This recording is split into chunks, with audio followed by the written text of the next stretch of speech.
Tell us a little bit about the dark web.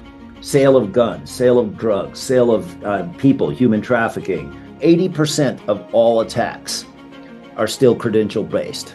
How important is crypto in what you see in the dark web? We may go in and collect data from a website and go back 6 hours or 12 hours later and the website no longer exists. Easily 95% or more of the darknet is criminal in nature.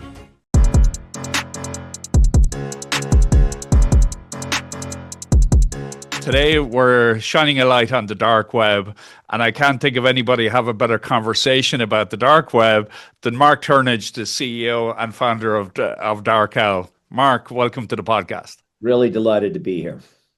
Great. And Mark, before we dive into all things dark web, I just want to give a little background on yourself to our listeners. So, Mark, you're obviously the CEO and founder of DarkOwl, which is a leading provider of darknet technologies, a longtime partner of Siren, based in Denver, Colorado. Before that, you were CEO and vice chairman of OPSEC Security Group, a global leader in anti-counterfeiting technologies. Super impressive run you had there. 19 acquisitions, listed on NASDAQ, relisted on the London Stock Exchange, went to private equity. There's probably a whole other podcast in there on that. There is. I'd say so. President and CEO of Optical Security Industries before that.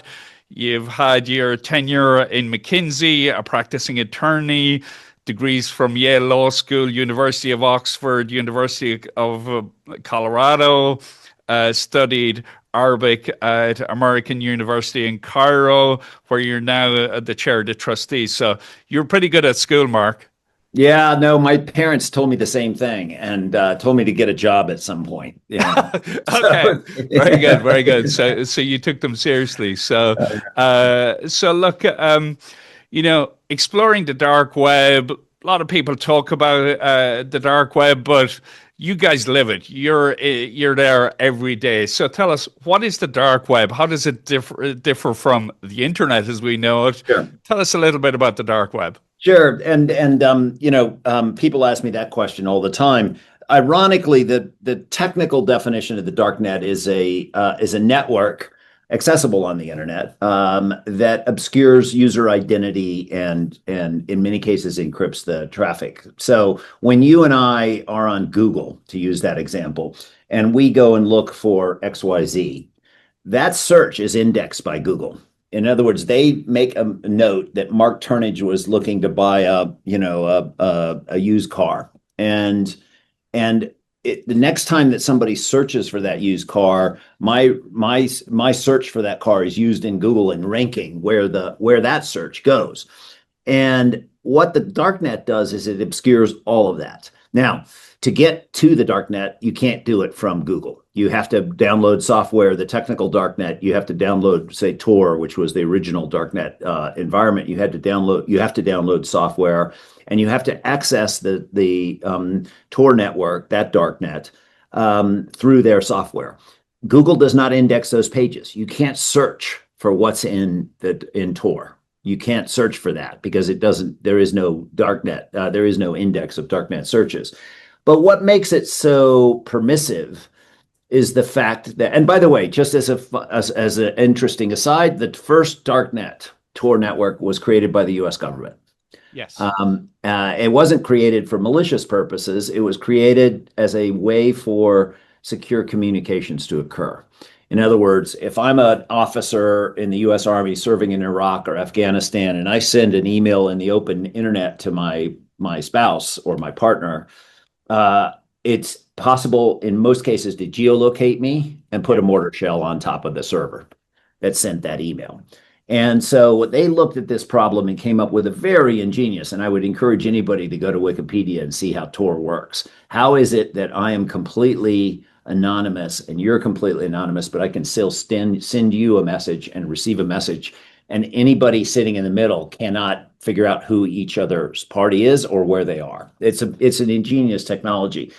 But what rapidly occurred was that once the criminals figured out that this was this completely anonymous network, And you layer on top of that cryptocurrencies where we can conduct business and transact with each other in a fairly anonymous fashion, as opposed to using a credit card or other payment set network. It became a haven for criminal activity. And we estimate that easily in excess of 95% of the dark nets today, because now there have been other dark nets created, Yeah. easily 95% or more of the activity on the dark net is criminal in nature. Really? So there's the quick overview. And what we do at DarkOwl is we go into the dark nets, all the dark nets that are significantly used by criminals, and we take data, we take it out, we try and create as close to a mirror outside the darknet of what is happening on the darknet. And as a result, we collect something on the order of 250,000 pages out of the darknet every hour. And Wow. that has built up into what we have been told by several governments is the world's largest archive as well of darknet data, going back years and years and years. So we can tell you what a criminal was doing 6 years ago, and so on. So no surprise, a large number of our customers are law enforcement or intelligence agencies looking to monitor what I call the bad guys are doing in the darknet. Yeah. So who are the 5%, the good guys that are using the dark web then? And yeah, no, that's a really good question, actually. I mentioned earlier on that the government created it, the U.S. government created it for secure communication. It is still used for secure communication. If you ever get an email from somebody who has a Proton mail address at the end, that is a secure email system that cannot be accessed by anybody else and can't be seen, by anybody else. So there's still secure communications being carried out in the darknet. Right. But what's going on in the darknet today? What's the other 95 or 99%?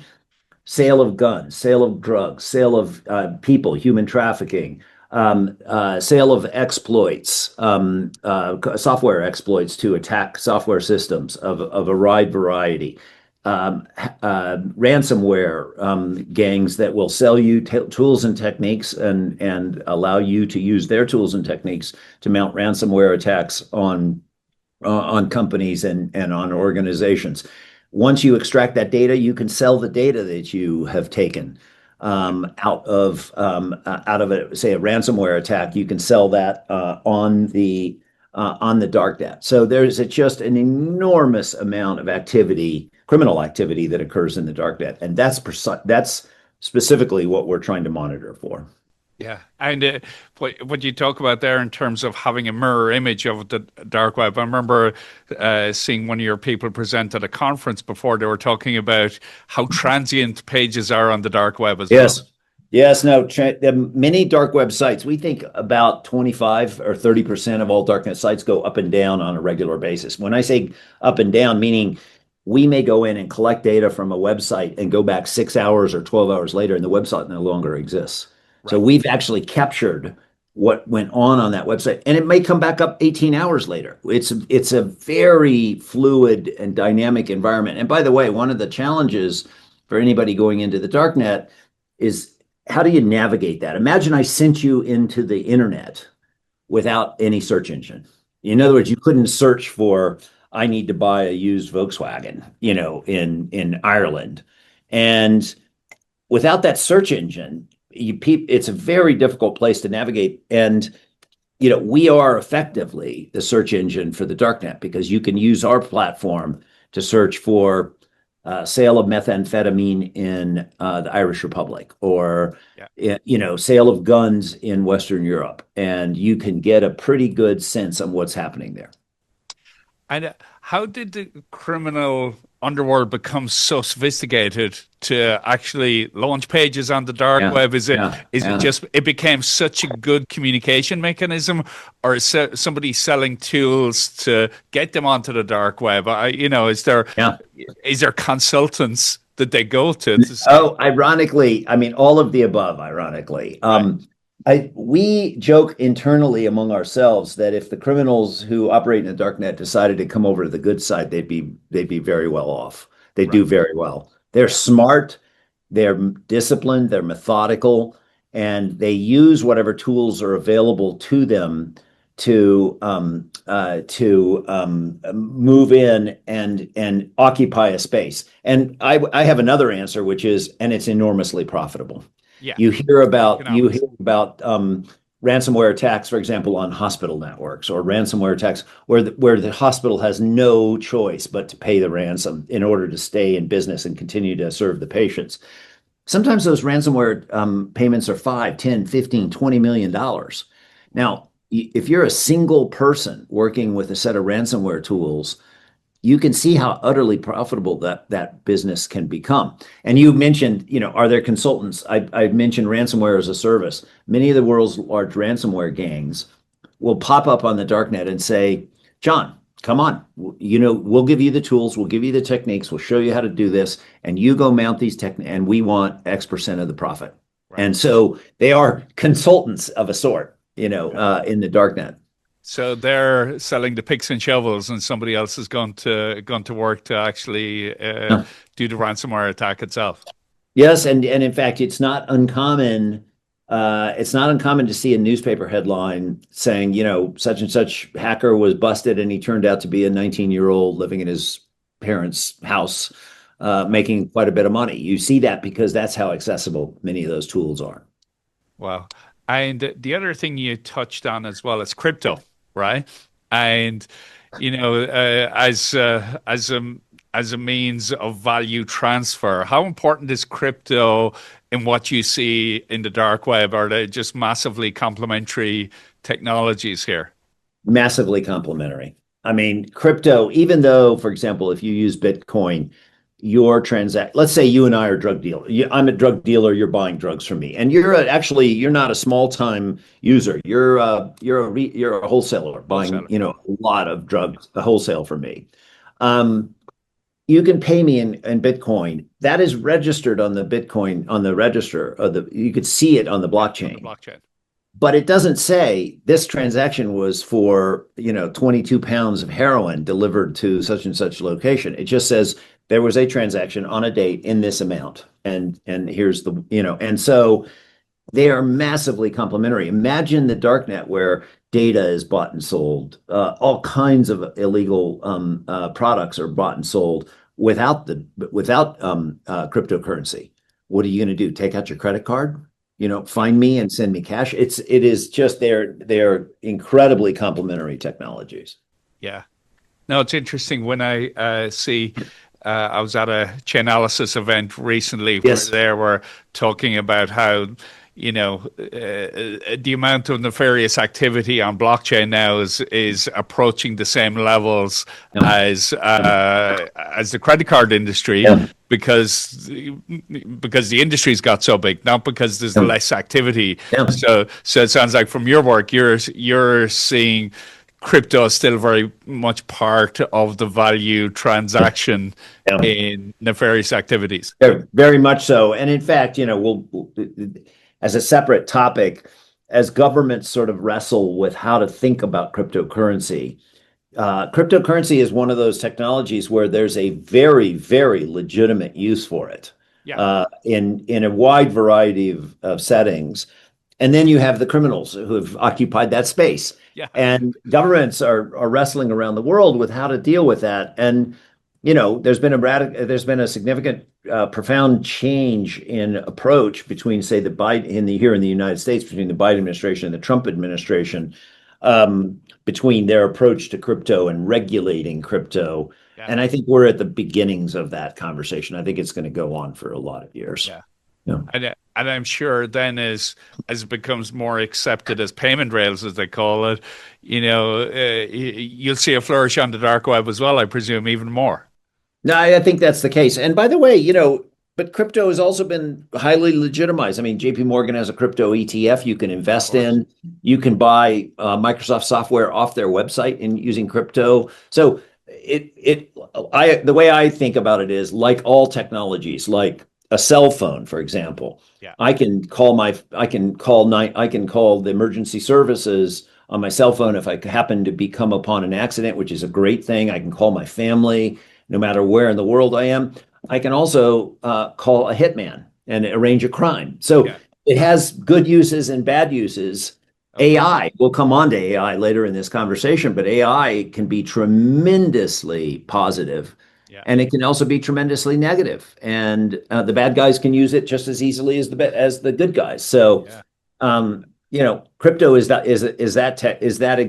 example exactly. So Right. And when you think of 95% plus of the activity on the dark web being nefarious, have you ever come across the conversation where law enforcement or national security people want to shut it down? Or is it just yeah. that's impossible now? Or Well, is that ever a conversation? yeah, it is interesting. I mean, we do see a lot of crimes plotted and planned. There are chat rooms where the criminals are talking among themselves. How do I mount an attack on this organization? By the way, I have a back door to that organization's infrastructure, and I'll sell it to you. And that's one of the many use cases our clients use us for, which is we want to monitor that environment for any imminent attacks on us or on our clients or on Yeah. our organization. Um, but but shutting those down is a very difficult thing. By definition, the Tor network is a distributed network all over the world. So if the United States government, to use the example here, shut down every Tor node in the United States, it would be no disruption or very little disruption to Right. the actual working. The communications would shift to other nodes around the world in jurisdictions where they haven't shut it down. And because you still have internet access to those nodes, it carries on. It's actually very ingeniously designed in Right. that respect. But you do see, by the way, law enforcement and governments acting against marketplaces in particular. Every now and then you'll Yeah. see in the newspapers that a marketplace has been shut down or seized by a government. And usually they're drug marketplaces or other types of markets, and those are shut down. And in many cases, and this is well documented, and several books have been written about it, the governments will continue to operate the marketplace for some period of time after seizing control of it without telling anybody, so that Yeah. they can see who's buying and who's shopping and what's going on and collect information on the criminals. Yeah. Wasn't there the famous case of was the Silk Silk Road? Road, yeah, Was one of Silk the Road. original ones, and I heard some fascinating stats recently about the value of the Bitcoin that they confiscated there. That if they held on to it, another Yeah, if yeah. you only held on to it, but obviously the U.S. government wasn't trading in Bitcoin back then. No, it wasn't, and I think the I think at the time the the value was somewhere around $1 billion of transactions that Silk Road and the founder of Silk Road transacted until he was seized. But that was $1 billion in Bitcoin years ago. So Yeah, my guess 10 is years that's ago. now tens, if not hundreds of billions of dollars because of the That's right. inflation of Bitcoin. He, by the way, was Russ Ulbricht was recently released from prison. That's right. I believe he was pardoned by President Trump. So, Yeah, interesting. I wonder what his next venture is going to be. well, as I said earlier, we are in awe oftentimes of what the bad guys are doing, and if he comes over to the good side, I'm sure he can make a healthy living. Yeah, So, fantastic. So, and just to toggle the conversation then into, law enforcement, national security, corporates, what can they do around the dark web, and how can they make use of this as an yeah, asset in their investigations? yeah, Obviously that's what you do in your companies. You yeah. help people in that because it's a challenging environment. You can't just roll up and say, "How do I solve for this crime?" Yeah. So talk us through the approach that they can take to solve for these kind of problems. Certainly, and I think let's take Organization X. I'm in charge. I'm the CISO of Organization X. What do I do with this darknet data, and how does it relate to my organization? So one of the things, as I mentioned, that is bought and sold regularly by what are called initial access brokers on the darknet are access to your company's network. Some hacker will gain access to your network through whatever exploit or through whatever technique, Yeah. and they will turn around and say, I have access to X Corp's data and I will sell it to you. Now, the mere ability to monitor that conversation is valuable because right away I'm the CISO of that company. I know somebody has an exploit. So there are some steps that you can take to lock down your network even further. So secondly, the easiest 80% of all attacks are still credential based, meaning I get access to the email and password of an employee at X Corp, and I just go into the network. I don't have to have a fancy software exploit. I just go into the network, and once I'm in it, I can get in and rove free in that network. The example I give is that we had a case about 4 years ago, I think 4 or 5 years ago, where one of the largest distributors of gasoline, petrol on the East Coast of the United States was shut down from a ransomware attack. The ransomware actor gained access to them through a set of credentials that were available on the darknet for an employee who is long gone, and they had never shut down the credentials. That wasn't a fancy guy in the back working to understand how they could exploit some software vulnerability. They just got a set of credentials and drove right through the door. So number two, in addition to monitoring those conversations, what you want to do is have an alert set up on our system that says anytime there's a credential for sale for your organization, I want to know about it. Yeah. Because I can go in and quite quickly say, oh, that's John's credential and it's live. It's actually valid. Yeah. Or John left 5 years ago. Those credentials are no longer valid. It's not a security risk to us. So number two, credentials and access credentials.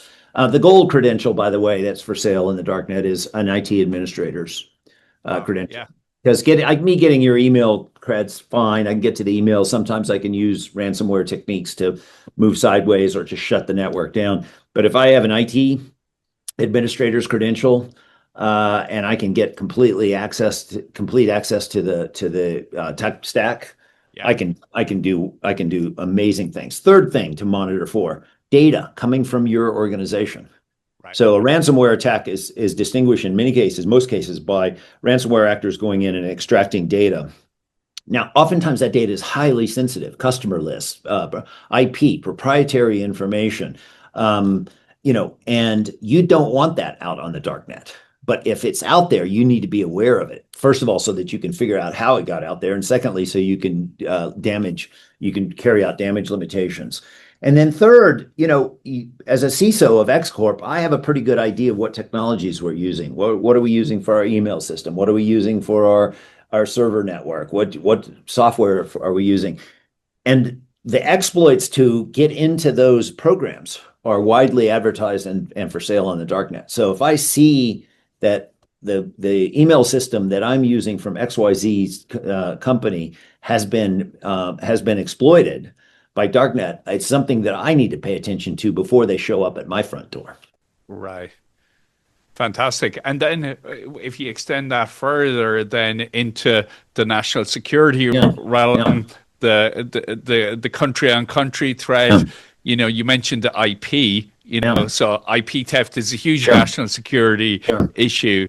Sure. I presume there's a lot of activity on the IP side as well that our national security agencies are very interested to monitor and control and try and limit.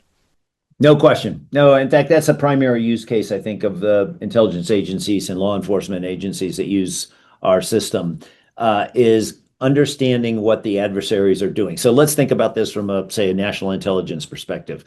Who is in the darknet? We know that the Chinese are active. We know that Russians are active in the darknet. We know the Iranians are active. We know the North Koreans are active.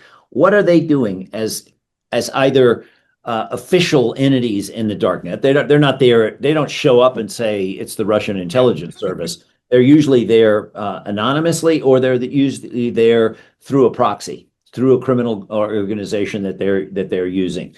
What are they doing? They themselves are buying tools and techniques. They themselves are buying data. Right, if I'm a Chinese hacker and I want to get access to, I don't know, Lockheed Martin, the very first thing I'm going to do is go into the darknet and pull down any Lockheed Martin credentials and see if any of them are valid and get me access to that network. Yeah. It's that simple, unfortunately, in many cases. Or I get access to those credentials and I carry out a social engineering campaign and then get further into the network via a social engineering campaign. So the very same tools and techniques that are available to criminals are available to nation states. And that includes, by the way, several very highly damaging and highly embarrassing leaks of tools and techniques that were stolen from the NSA and from the CIA Yeah. and put into the darknet. And I asked my team after we set up DarkOwl about 7 years ago. I asked my team how much money would it cost for a country, let's say a mid-size or even a small country, to set up a nation-state caliber hacking operation, cyber operation, offensive and defensive cyber operation. Yeah. And they came back to me at the time with an estimate of $10 to $20 million a year, which staggered me because that's less than the cost to maintain a fighter jet. Sure. And I said, why is it so cheap? And they said, because they can go in the darknet and sit down and buy down a set of tools that are world class.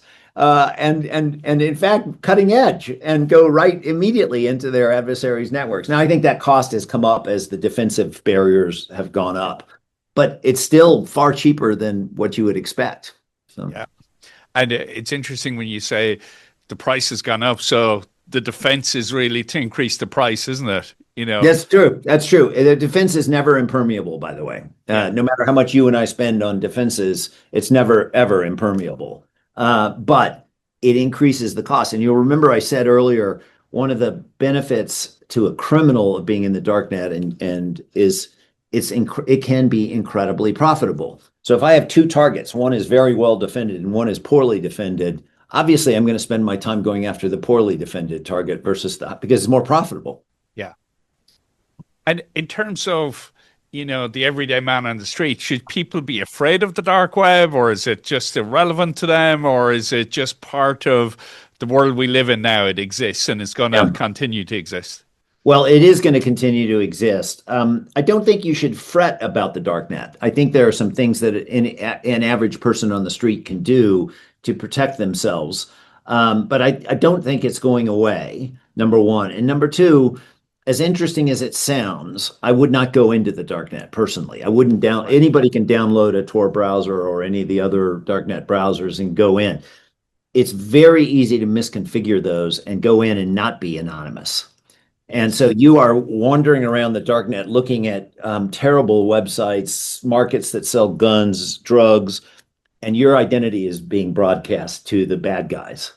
And you will become a target. So many, many people go into the darknet and simply just are mistaken in believing that they've configured their computer correctly and they are there anonymously. And by the way, as a result, most companies actually ban accessing the darknet from their company networks as a result of that. But what's an average person? What should they really be concerned about? The thing that most people are concerned about is the leakage of their credentials.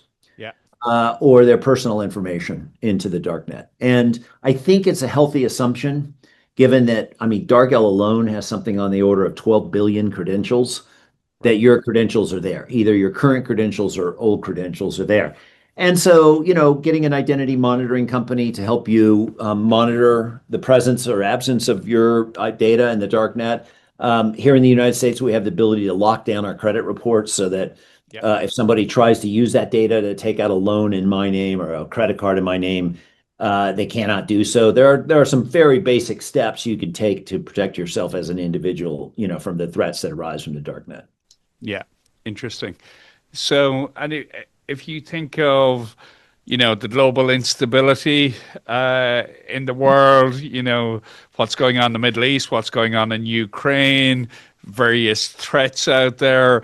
Can you share any thoughts about how conflicts are actually using the dark web, or is that something that you've seen, or is it just impossible to identify that? Or give us any thoughts you have of hot wars and where the dark web can or cannot play a part there. Yeah, no, in fact, we've seen an explosion of activity in the darknet, both connected to Ukraine and to Gaza. So I'll use those two examples to answer your question. up until the Ukraine war, there were ransomware gangs based both in Russia and in Ukraine that were quite active in the darknet. And in fact, there was one very famous gang that was actually a combination of Ukrainians and Russians that was active in the darknet. When the war happened, that gang split apart and spilled each other's secrets into the darknet. And both of the gangs, both the Ukrainian and the Russian gangs, started attacking each other and spilling. We saw an explosion of data, highly incriminating data, into the darknet as they fought a proxy war against each other in the darknet. The other thing that we noticed during the Ukraine war, well, there were many things, but one of the things was there's a Russian messaging system like WhatsApp and Signal called Telegram. And many people here in the West use Telegram. Telegram became the sort of platform of choice for these actors to communicate with each other and to spill secrets about each other, sell secrets. So I said at the outset of this podcast that we monitor the darknet. We also monitor what we call darknet adjacent networks, and Telegram would be one of those. You don't need special software to go into Telegram, but we monitor Telegram anyway because we tend to go where the bad guys go. Yeah. And so Telegram became a really big, a much bigger play, and we saw this explosion of data. And by the way, no books have yet been written about it, but Ukraine is the first war in history where a war on the ground, an actual war on the ground, a physical war on the ground, was complemented from the outset by a cyber war, and in parallel with each other and throughout the entire conflict. There have been conflicts like when the Russians invaded Georgia, where cyber was a component, but we're 2.5 years now, almost 3 years, I think, into the Ukraine conflict. And the cyber war is very much part of the entire warfare background, all the way from, hacking each other, spilling data, using information that's in the darknet to mount attacks, all the way to jamming, finding out the latest drone technology that your adversary has because it's been leaked. So we've seen darknet is very much a part of that space. The Gaza conflict, which is tragic in so many different respects, we also saw a fallout. And it was interesting. In October 7, I think, was a complete surprise to everybody, to the Israelis. Nobody anticipated that Hamas would mount this attack in Israel. And in the lead up, and we collect a lot of data. We obviously collect so much data that there's no way that we, DarkOwl, can see all that data and make sense of it. And I asked our team, could you go back and look at all the data we collected in the run up to October 7th and tell me, is there anything we could have seen that would give us a hint that this attack was going to occur? And one of the analysts came back and he said, we found an interesting thing. We cover about 40 Hamas channels on Telegram. These are Telegram channels that Hamas is using for, to broadcast its propaganda or just talk about what's going on. And he said about half of them went offline about 2 weeks before October 7th and were completely silent, and all came back on the morning of the 7th simultaneously. Right. Now, that's an interesting intelligence thing. It wasn't the presence, it was the absence of activity that should have been a signal to somebody that was key. And we've published on that. It's on our website, the analysis of that as well. So, there are these little threads and little hints. There's a lot of activity, by the way, in the darknet between the Iranians, Hezbollah, Hamas, Israel. You can see it. You can see it unfold. Some of it's propaganda. Some of it is, here's a way to get access to this government's networks. Yeah. No, it's really interesting because we heard for a long time the next war will be cyber, but you've actually got the receipts. Yeah, we do have many of the receipts. By the way, I will just point out one other thing. Misinformation and disinformation is a key component of all of that.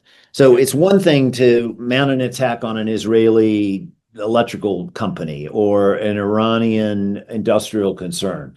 It's quite another thing to very subtly consistently put out information, misinformation or disinformation, because like a lot of viral networks, you have that in the darknet, and it can move from the darknet to the surface web. It can move into social media. It's a great way for us to seed, to plant misinformation and disinformation. We work very closely with a number of companies that that monitor that environment specifically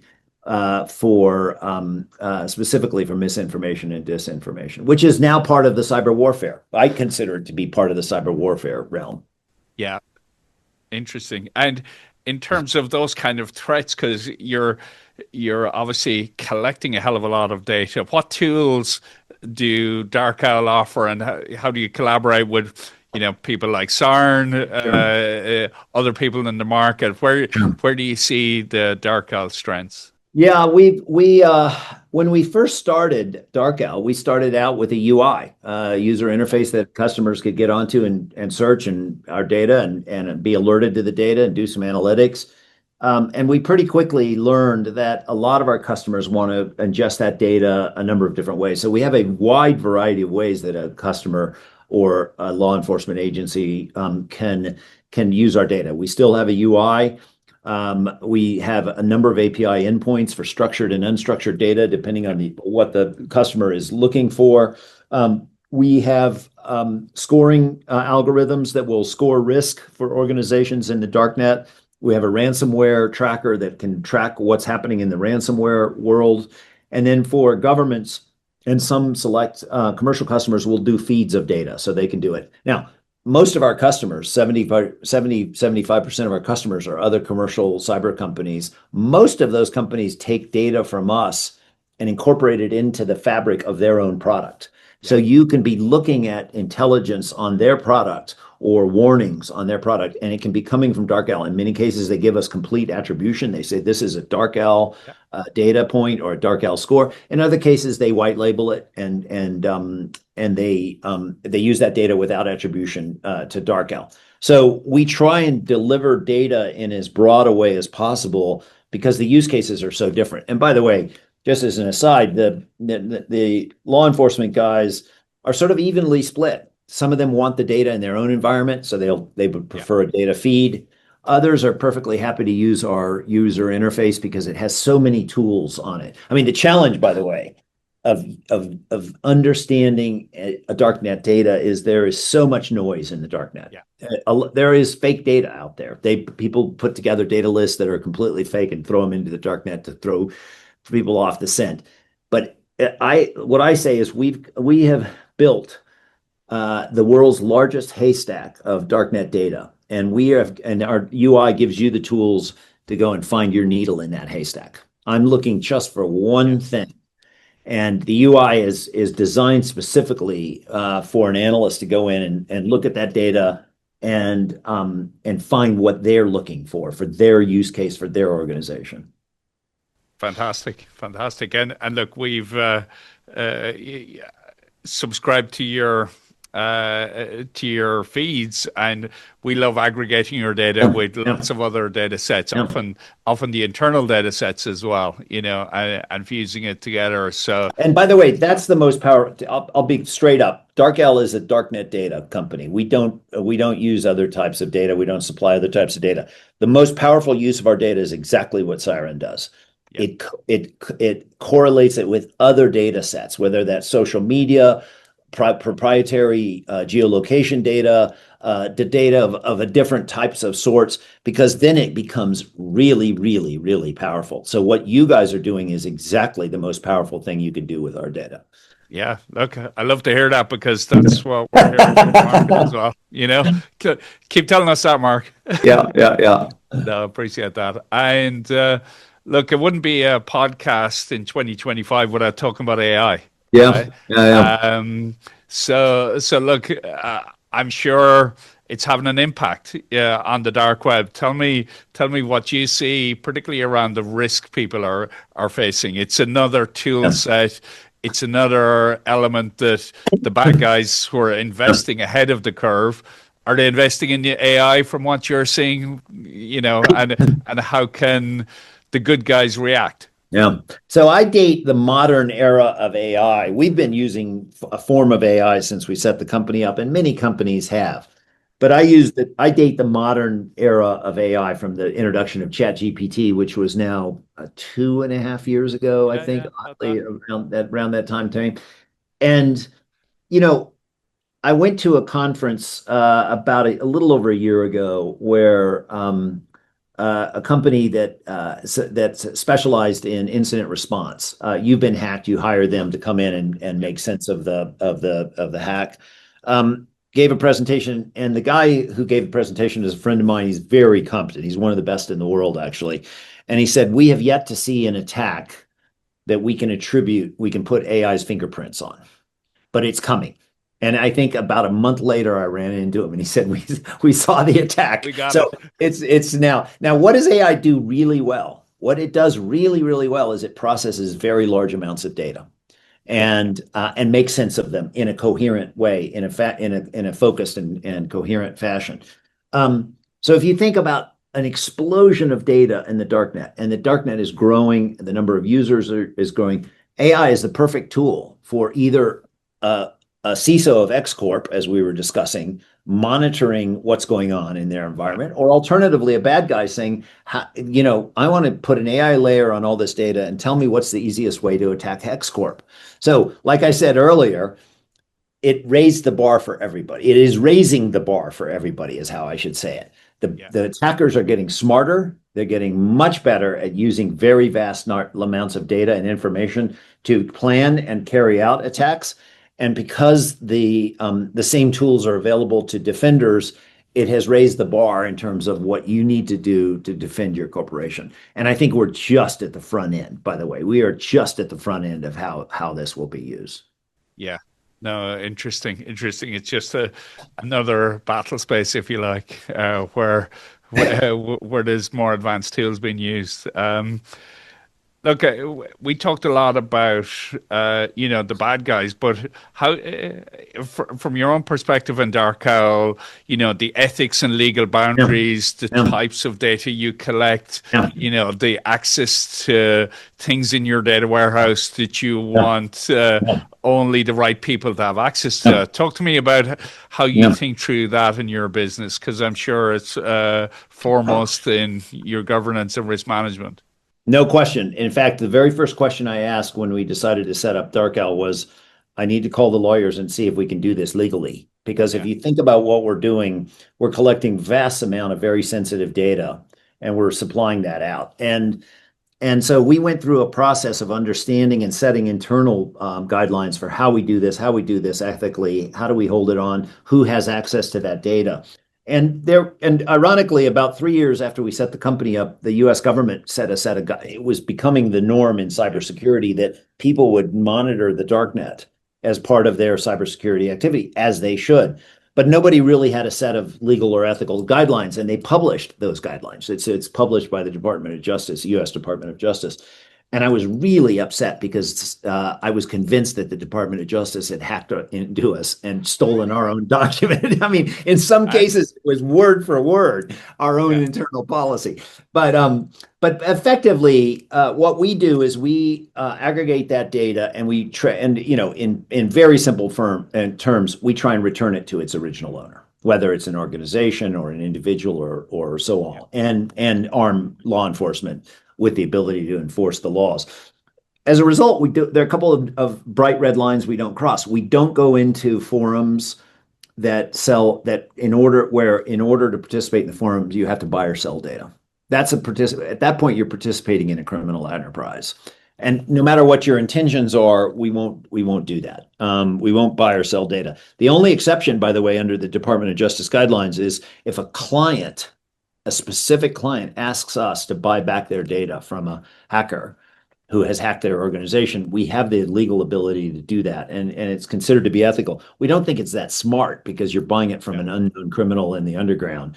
And we regularly advise clients against doing it, but we can do that. But so people ask me all the time, is Dark Owl 100% mirror of what's going on in the darknet? My answer is absolutely not, because there are places that we will not go. You can't go. Yeah, And we will not go there.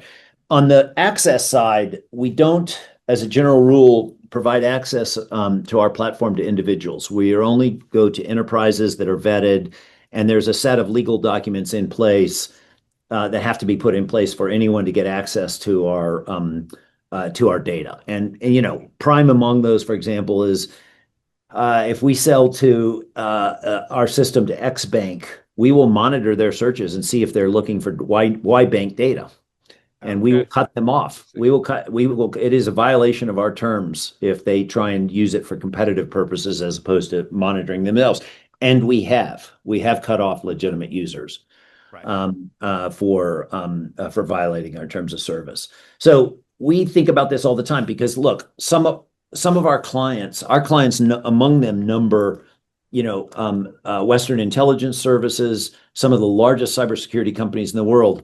That we can't be seen as violating the law and then providing them with data that is in their system. So we're very, very focused on this. Fantastic. So, Mark, got to the end of the podcast. Fabulous conversation. I think educational to me. I'm sure it'll be educational to our listeners. We talked about how over 95% of the dark web is nefarious activity. It's not getting taken down. It has risks with people just accessing it. But I think with what you're doing and working with your partners, I think is providing a valuable service, because without that data inventory, without that data access, without the tooling and the knowledge, and then, what we love, what we're doing with Siren is helping to aggregate that with other sources to bring it together into a full intelligence picture for law enforcement, for national security, and for commercial organizations as well. And Mark, thanks for the conversation. Really enjoyed it. Really enjoyed it. Thank you very much. And delighted to partner with Siren. Delighted to have you guys as partners in this journey.